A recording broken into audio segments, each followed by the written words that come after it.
Now, EcoAdvance, a Horizon Europe project, is synthesizing the last 20 years of work in freshwater ecosystem restoration into an easy-to-use compendium to inspire more successful projects by giving advice to project funders and to proposers on how to design and pick successful projects. By identifying and showcasing successful individuals, science, and solutions that are bending the curve, EcoAdvance will bring guidance from personal journeys to support the current leaders, scientists, and decision makers who face some of the same challenges and dilemmas that the successful have already navigated as they try to figure out, will this work? Is it worth the money, the time, the effort? Is it the right thing to do for our community and our circumstances? And most important, will it make any difference? Individuals around the world are looking in the mirror. They're determining that they can make a difference and translating that determination into action. In the year-long study of 29 countries, EcoAdvance found that individuals drove significant improvements in governance, in infrastructures, in freshwater ecosystems, and in biodiversity. They have made a difference. Here is the story of one such individual. Dr. Helmut Habersack of Vienna, Austria, recently awarded Austrian of the Year for his research and leadership in river restoration. Unsatisfied with assuming that lab-scale research could accurately predict the behavior of the Danube River as it courses through 10 countries and transports millions of tons of goods, he campaigned for 14 years to build a lab right in the middle of the Danube that could research the powerful river's behavior in full scale. And the results have changed some of the basic assumptions designers and restorers took for granted. Lisa Waldenberger, a partner in EcoAdvance, interviews him. Our project, EcoAdvance, is taking a new approach, putting individuals in the spotlight. By developing videos of star scientists, we demonstrate how individuals make an impact and dedicate their energies to making a difference. One of these star scientists is Helmut Habersack. So thank you for taking the time to share with us your personal and scientific journey to successful restoration projects. We are especially interested in how you work through project goals despite political, financial, and other challenges, and how you still manage to implement your plans. So maybe you can quickly introduce yourself. My name is Helmut Habersack. I'm professor of hydraulic engineering and modeling at the University of Natural Resources and Life Sciences, shortly BOKU, in Vienna, Austria. And now maybe you can share some of your project experiences from your vast amount of experience in the past 20 years. A lot of things changed over the past 20 years. There was a lot of enthusiasm with the Water Framework Directive at the beginning in 2000, when the Water Framework Directive in Europe, for example, started to get into appearance. And it was really the first time that the ecological targets, the ecological status of rivers was in the forefront. But no one knew how to do it. Mainly people were dealing with flood risk management, with hydropower, with navigation. But to have the biodiversity as a separate goal was not on the focus. Now, over the last more than 20 years, for me, it turned out more and more that we have to find a coexistence, a cooperation between the protection and the restoration on the one side and the usage on the other side. So we have only one Danube River, for example, that has to fulfill all the demands. It has to produce hydropower energy. It has to transport goods on the navigation route. It has to convey floods without damaging people too much. It has to transport the water from the mountains to the people to get drinking water supply or to reduce drought effects. But also at the end, of course, not at the end and last not least, but very important, is to keep the ecosystem lively and functioning. So that means we have enough fish from the number of fish species and also from the biomass there. This is a sort of contradiction in itself. And over the past 20 years, it changed a bit, to my point of view, from the conflicts. So the engineers versus the biologists and ecologists, and they were colliding. And at the end of the time, everyone will lose. So we talk about a lose-lose situation because no one can go forward. There's no new project to be done for the usage of the river. On the other side, there's everything lost what belongs to biodiversity, and fish die out at the end of the day. So having one river in the focus means we have to sit on the table and to work together. And we don't build a river for one purpose. We try to get the boundary conditions in a way, and that's the major point, so that the river can service the so-called ecosystem services, humans and nature at the same time. This will transfer the lose-lose risk into a win-win situation. This is to drill hardwood holes in a way, because it means you have to talk to a lot of people and people have to be convinced about this. This means you need always some persons that try to convince the other people why it is important to do that. And there are some prerequisites for doing this. That means you have to have a good story in a way, not in a bad way, a good way to say, we have one river. That's what I did all the time. We have only one river. Let's find a compromise, a win-win situation between usage and protection. Now, you cannot do it only by saying this. You have to have a lot of examples for this. And climate change works in this direction to easier convince people that things should be done in that direction. So we have more floods recently. We have more droughts recently. We have more people on this planet with more demands on the river. We need more electricity. With the CO2 question we have with climate change, and so on and so forth. So all together we have to put this into one issue, and this means a sustainable river management.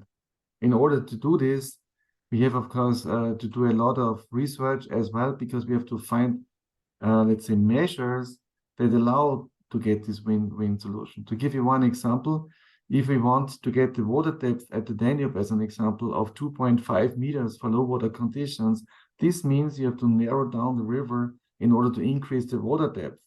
But if you do that at the same time, you increase the transport capacity of the river, so you can transport more sediments, as we call them, bedload, particles, stones moving on the riverbed, because you decrease the width. And you increase the slope even, and so on and so forth. At the same time, you have, beside this, you have to improve the conditions for the biological environment, for fish, birds, and so on. So what is the solution? The solution would be to design new engineering measures in the context of river restoration. For example, groin structures that are built in a different way, different to the textbooks even, so we get a sort of erosion at the riverbank, which is restored. So kingfisher can have habitats and other fish species and bird species. So we can get to a restoration at a certain area of the river, near the banks, for example, so we don't connect the groins to the riverbank, but we still get in the navigation route, we get a water depth of 2.5 meters. Thank you. I mean, from my experience, for example, it's always difficult to make science understandable. So to have all the different stakeholders, especially, for example, the public that might, or policymakers who might not have the knowledge that you have as an expert, and therefore it's always something important to make science understandable. And you just opened up the new River Lab with also a public lab that is a way of introducing the science that you're producing to the public. So maybe you want to talk about that journey as well. Yeah, it took me and took us 14 years from the first idea that was started in the US at a guest visiting professorship there, with the idea that we saw that with the classical scale models, where we have to scale down to a scale of 1 to 30, it might be difficult to do that for fish. You can't slice that up, or for trees, or even for people. We do experience with human people as well. So this is quite difficult. So we came to the conclusion that some of the formulations mathematically didn't work. But how to sell this? It's also selling the idea in order to get the funding, because the funding was done by the European Union and the city of Vienna, Lower Austria, and 4 ministries. So how to get all these people on board? This is to get a sort of fascination by the people to be able to link the usage and the protection of rivers, to do restoration, not kicking out the people, but with the people to take their wishes on board, and to have a certain area. And the rivers are a very good area for this, which people understand, because they look out of the window, they know a river. Of course, they seem also to be experts sometimes, so it's quite difficult then to find the balance between what they know and what they don't know, and to make it not trivial. So it shouldn't be trivial in a way, the examples you bring, but also not too complex.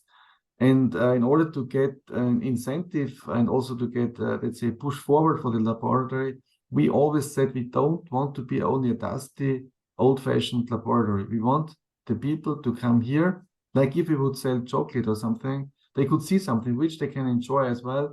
So they see the problems, but also see solutions in a positive way. Not only negative messages, everything is drowning and the world is going into a chaos. That might be, and we show a lot of examples of negative developments, but we have hope. We want to get forward for the future. We want to get the people part of this journey. And so with this public lab, what we told them is not to discuss the laboratory only, but they can come, watch us, what we are doing, and they get out something of it. Maybe not chocolate to eat, but some knowledge, some imagination, something which they can take home, basically, which they can work at. Not everyone has to become an engineer for rivers to do the restoration calculation, to do the mathematical calculations of hydraulics. That's not the point. The point is to support the development, to convince the movement of river restoration and understanding that we have no other chance than to do that. Otherwise, we get really into a big problem. And if the people in their roles, be it an expert, be it a politician, be it a stakeholder, be it an inhabitant, a citizen, in every place, in every area, you can contribute. That's why we have also citizen science on board. And the people need to touch the water, they have to get wet fingers. It's not enough to say, I have my smartphone and I do everything here on my smartphone. This is something which we all do these days. But the kids need to play somewhere at the river in the best case, or they come to our lab in the public lab and they see some of these processes, how fascinating it is that restored river can move, restored river can live, and the concrete paved river is dead.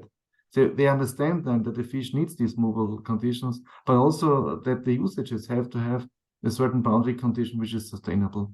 And when you are able to convince the people, and you have to talk to all of them, so as I said, it took 14 years to get to the opening at the end. This is then something they are fully supporting. They want to be part of it. I think every project needs to do this, need to do some public work, need to convince people, need to have a goal which is worthwhile to do it. And we have green jobs. I don't understand why we cannot say river restoration is also economically interesting.